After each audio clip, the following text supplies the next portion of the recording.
4వ తారీఖున మిస్ అయినటువంటి ఫిషింగ్ బోట్కి సంబంధించి మత్స్యకారుల నుంచి మాకు అర్ధరాత్రి 11:30 ఆ ప్రాంతంలో కమ్యూనికేషన్ రావడం జరిగింది.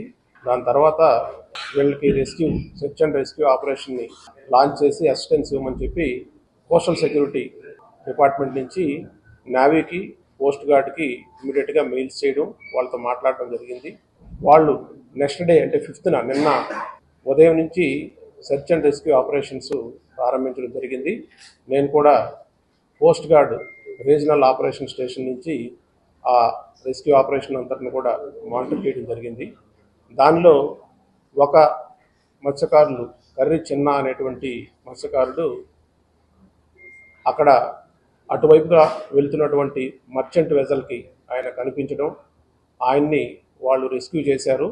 మిగతా 6 మంది ఫిషర్మెన్ తనతో పాటు ఉన్నటువంటి వాళ్ళు కనిపించట్లేదని, ఆయన ఉన్న ప్రాంతానికి కొంచెం దూరంలో 2-3 కిలోమీటర్స్ దూరంలో వాళ్ళంతా కూడా మిస్ అయ్యారని చెప్పి ఆయన చెప్పడం జరిగింది.